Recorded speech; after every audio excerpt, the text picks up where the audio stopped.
Dobrodošli u moj današnji video. U današnjem videu ću vam pokazati svoju baštu. Evo ovdje vam je kinijska bunarija ili kako je neko zove metarska. Sad ne znam da li se može, vidite. I ona će da raste još te. Vidite. Vidite i ovdje. Vidite. I vidite kako sam uradila da ovako idu sabi. Vidite. Vidite i tu. Isto. Vidite.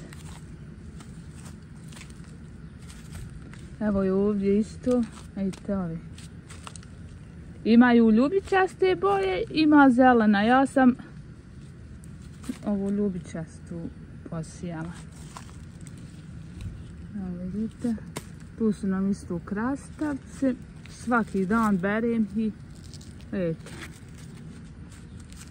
Kad nema kiše malo ih zaljevam. Kad je kiša onda ne zaljevam.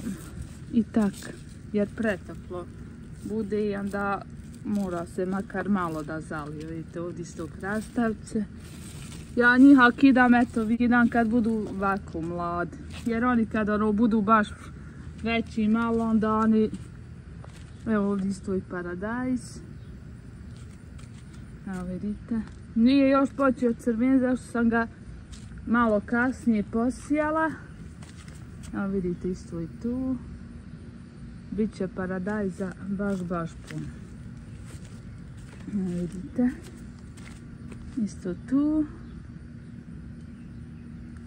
Tu su nam isto i paprike. Evo vidite kako sjecaju. Evo vidite isto i tu. Ova jedna je malo veća. Evo i tu. Isto.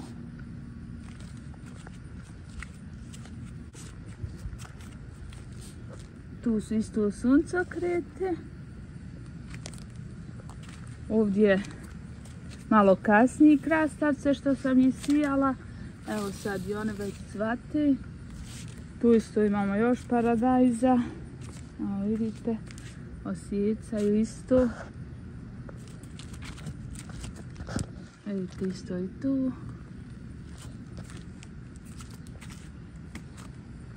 Ovdje isto onaj cherry, sitni mali paradajziće. Evo vidite. Ovdje isto i ovo je kineska bunarija. Ali ona je malo kasnije posijata. Ovdje su isto tikve što se pravi pite od njiha. Ovdje isto kasnije što sam krastavce posijala. Evo vidite. Ovdje ima jedan pečenjak. Ovdje isto tikve. Ove ovdje su neki ukrasni što budu tikve. Evo vidite isto još paprika. Evo vidite ovdje.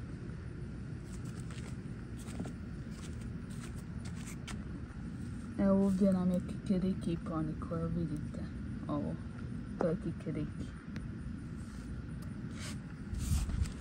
Ako vam se video svidio, bacite like, subscribe, vidimo se u sljedećem videu. Ćao.